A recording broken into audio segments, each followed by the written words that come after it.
Ma'am, stop right there. Don't move. Excuse me? This is my house. Who are you? Immigration and Customs Enforcement. We need you to come with us for questioning. I'm Congresswoman Elaine Harris. You're in my driveway. Do you have a warrant? We don't need one. Turn around, hands behind your back. She didn't move.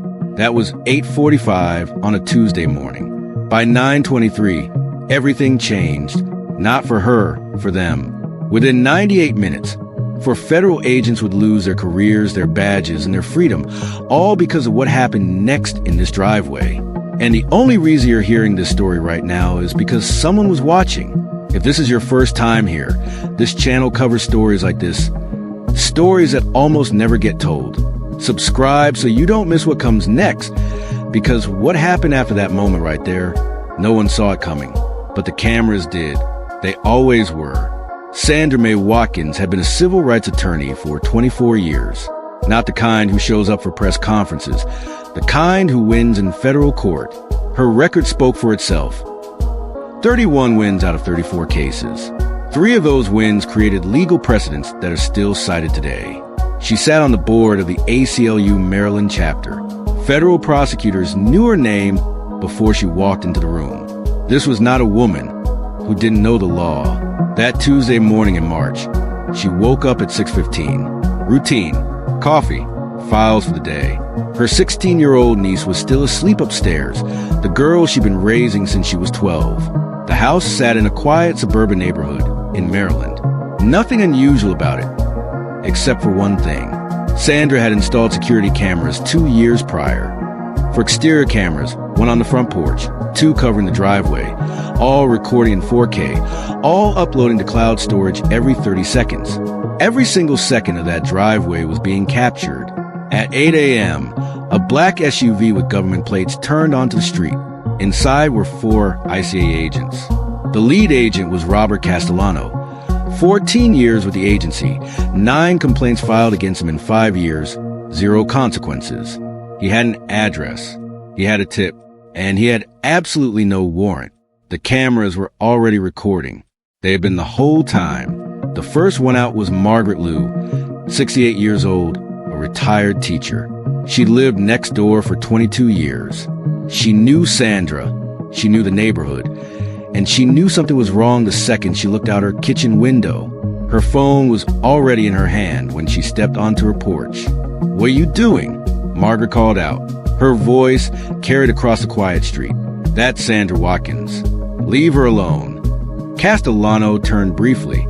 "Ma'am, step back. This is federal business." Margaret didn't step back. She kept filming. 30 seconds later, Dennis Hargrove appeared on his porch across the street. Dennis was 45, an off-duty police officer. He'd been a cop for 19 years. He knew procedure. He knew what a lawful arrest looked like. And what he was watching in Sandra's driveway was not one. He pulled out his phone without a word. Now, there were 2 phones recording from 2 separate angles. 2 independent witnesses. 2 people whose testimony would carry weight in any courtroom in the country. Sandra saw them. She didn't react. She stayed focused on Castellano. "You still haven't shown me a warrant," she said. Castellano's posture shifted. He was being watched now, by neighbors, by cameras, by a woman who knew the law better than he did. But he didn't back down. He doubled down. "We have administrative authority that supersedes standard warrant requirements," he said. "Federal immigration law gives us the power to question and detain individuals suspected of harboring undocumented persons without prior judicial authorization." He said it with confidence. It sounded official. It was completely fabricated. Sandra didn't blink. "Name the statute," she said. Castellano said nothing. "Name the specific section of federal immigration law you're referencing," Sandra repeated. "Because in 24 years of practicing civil rights law, I have never seen the provision you just described. It doesn't exist." The driveway went quiet. Margaret's phone was still rolling. Dennis hadn't lowered his. The porch camera captured Sandra's face. Calm, steady, precise, and Castellano's jaw tight, eyes fixed. No answer was coming.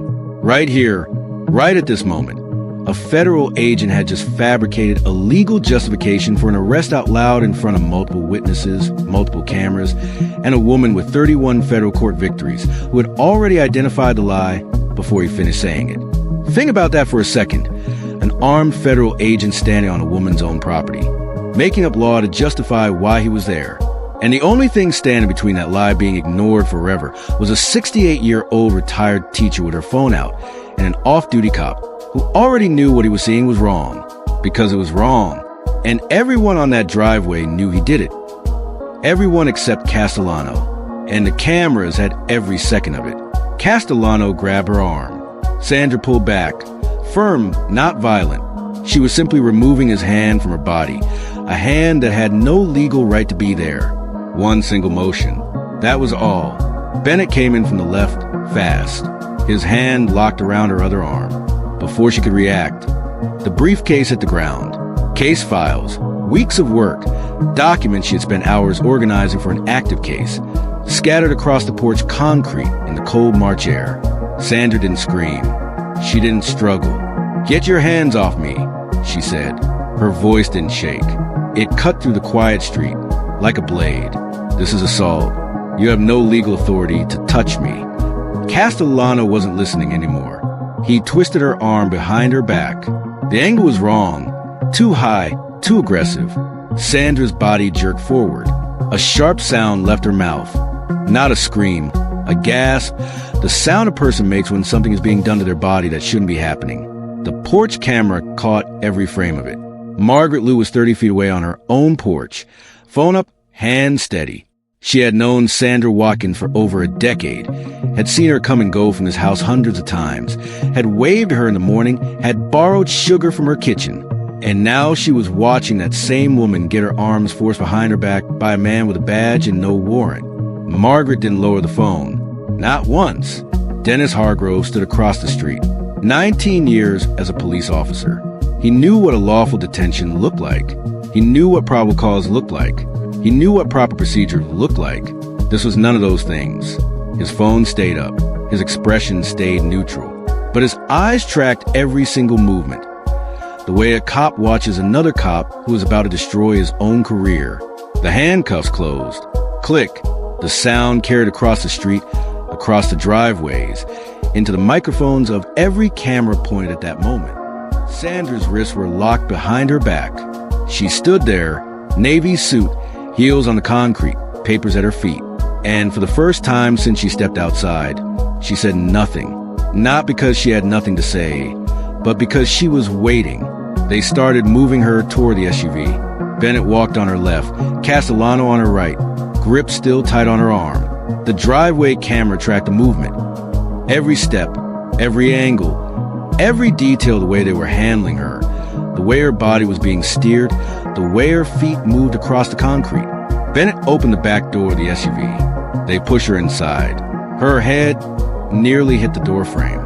She ducked, fast, instinctive, but the roughness of the movement was visible from 3 separate camera angles. Margaret saw it. Dennis saw it. The camera saw it. And then, 1 second before they closed the door, Sandra spoke. Not to Castellano, not to Bennett, not to any of them, but to the cameras. "My name is Sandra Mae Watkins. I am a licensed civil rights attorney in the state of Maryland. I am being illegally detained by IC agents who have no warrant, no probable cause, and no legal authorization for this arrest. The date is Tuesday. The time is approximately 8 a.m. I am being removed from my home against my will. I have committed no crime." Every word landed clean. Every word was captured. Castellano slammed the door shut. The SUV reversed out of the driveway. License plate visible. Timestamp visible. Everything visible. It pulled off the street at 9:01 a.m. The house went quiet. Upstairs in the bedroom at the back of the house, Sandra's 16-year-old niece was still asleep. The girl Sandra had been raising since she was 12.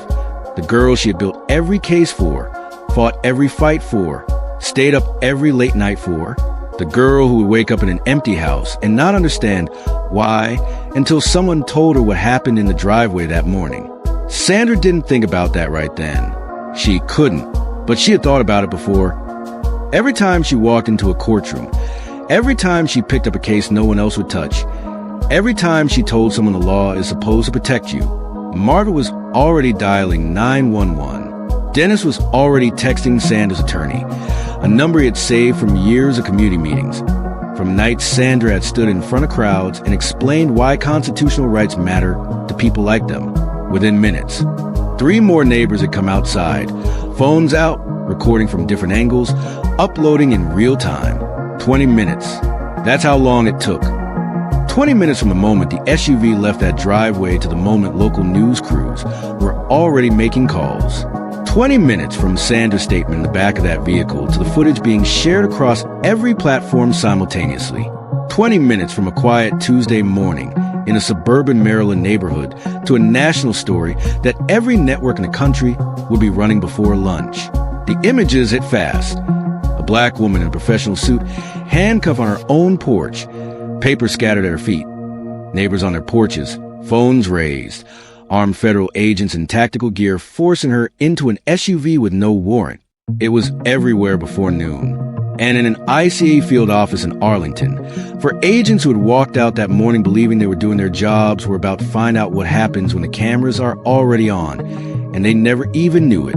The interrogation room was small, gray walls, 1 table, 2 chairs, a camera in the corner, but this one was controlled by ICE. They thought that mattered. It didn't. Sandra's phone was still in her jacket pocket.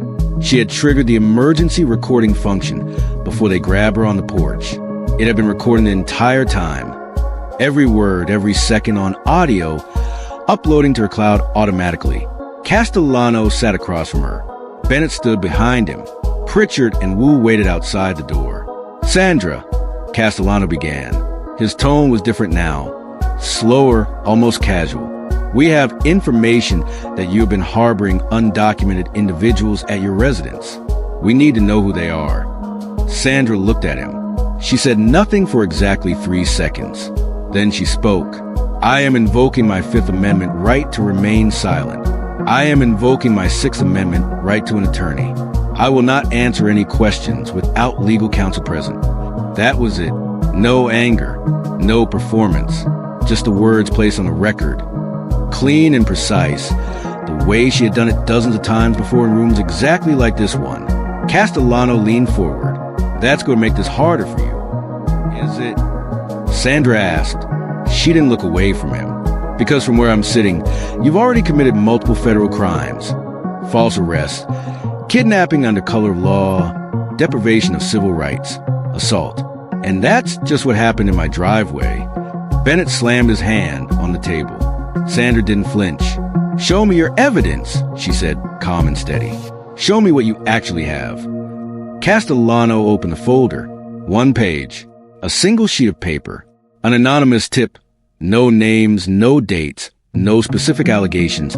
Nothing that would constitute probable cause for a traffic stop, let alone the arrest of a licensed civil rights attorney in her own home. Sandra looked at it. She read it. Then she looked back at Castellano. That's what you used? She said. An anonymous tip with no details? That's what you brought to my door. The room was quiet. This was the moment the loop closed. From the very beginning, from the first second Castellano stepped out of that SUV, the question had been hanging in the air. What did they have? What was their proof? What could possibly justify what they did that morning?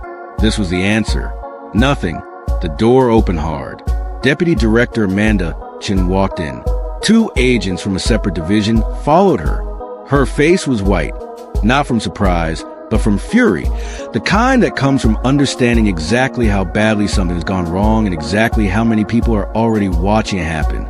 Castellano, Bennett, out! Now. They left without a word.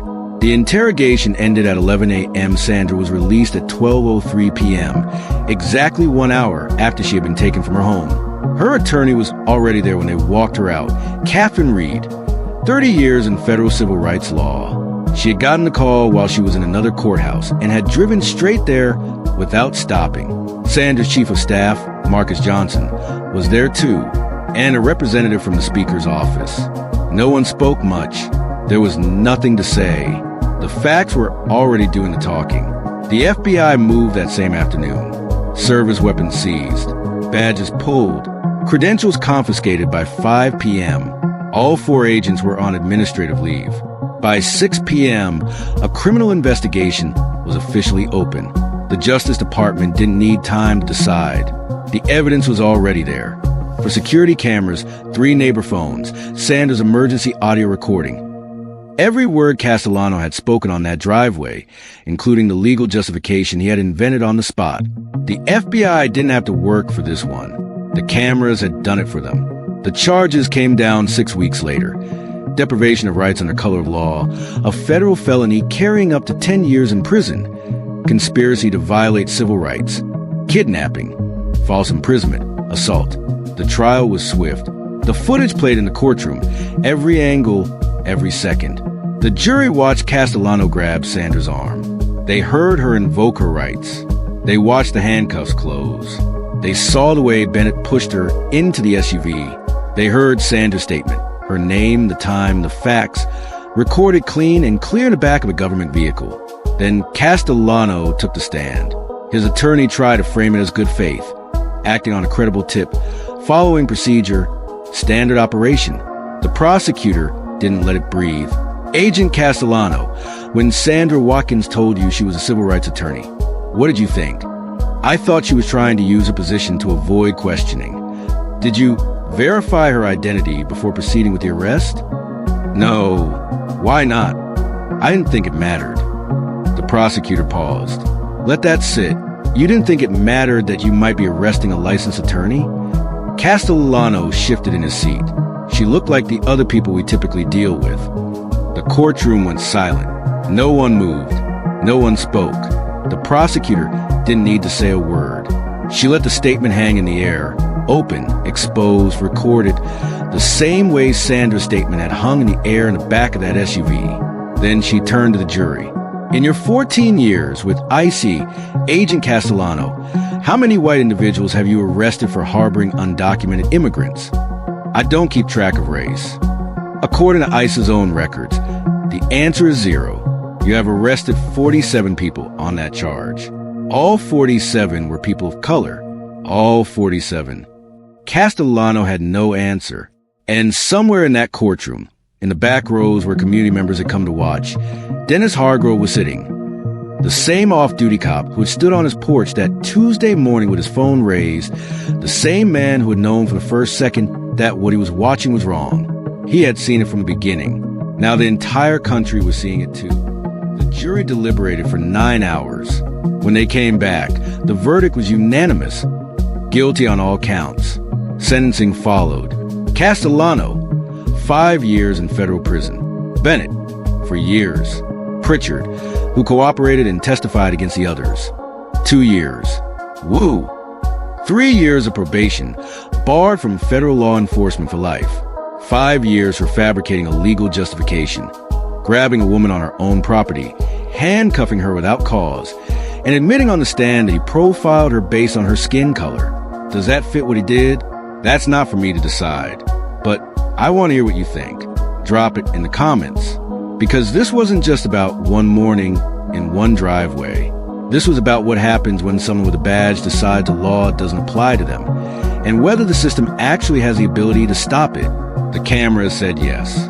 But the cameras were the only reason. The sentences began within weeks. Castellano was transferred to a federal facility in Pennsylvania, Bennett to one in Kentucky, Pritchard to a women's facility in West Virginia. Each would serve a minimum of 85% of their sentence before being eligible for release. Their careers were over, not suspended, not reviewed. Over. 14 years of Castellano's life in federal law enforcement, gone. The pension he had been building for over a decade, forfeited. The same went for Bennett, for Pritchard, for Wu. Everything they had worked toward, everything the badge was supposed to mean, erased in one morning. Wu completed his probation quietly. He works as a warehouse supervisor now. His law enforcement career ended before it ever really began. He was 26 years old when he stood in Sandra's driveway and did nothing to stop what was happening. He will not work in law enforcement again. The civil lawsuit came months later. Sandra sued the agents personally and ICA as an agency. The settlement was confidential. The exact number was never made public. But sources close to the case confirmed it was substantial, and every dollar of it went to organizations that provide legal defense for immigrants and families facing deportation. Not to Sandra. To them, ICA responded with new protocols, new training on lawful detention procedures, new oversight mechanisms, new accountability structures built into the system, on paper. Whether those changes meant anything in practice remained to be seen. Not a judgment, just a fact. Institutions change policy after incidents like this. Whether the culture underneath that policy actually shifts is a different question entirely, one that takes years to answer. The footage stayed online. It is still being watched. It is still being shared. It is still being used in training sessions across the country as an example of what happens when procedure is ignored, when authority becomes assumption, and when the belief that a badge places someone above the law meets the reality that cameras are everywhere. 98 minutes of footage for cameras on one property, 3 phones from 3 separate neighbors, 1 emergency audio recording from inside Sandra's own jacket. That was all it took. Margaret Liu became something of a local figure after the case. She spoke at community meetings about the importance of witnessing, of recording, of not staying silent when you see something wrong happening in front of you. She still lives next door to Sandra. She still waves in the morning.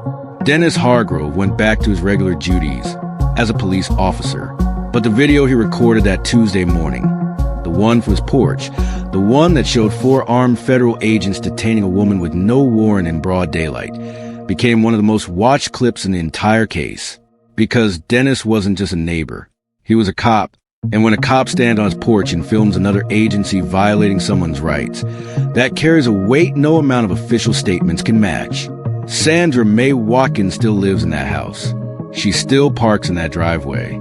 Still walks out her front door every morning the same way she did on that Tuesday in March.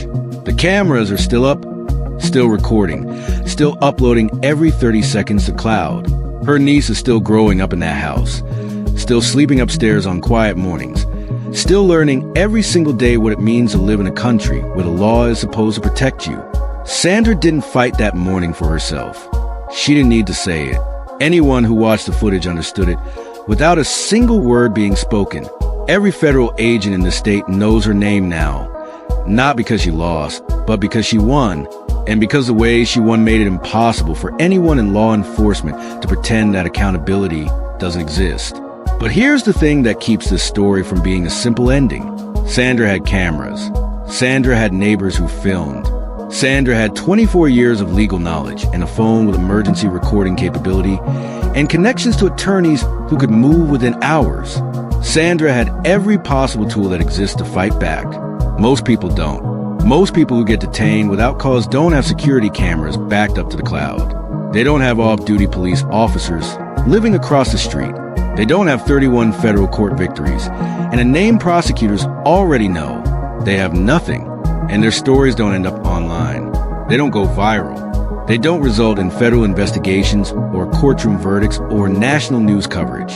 They just end quietly, without footage, without witnesses, without anyone ever knowing it happened. That's the next story. And it's coming.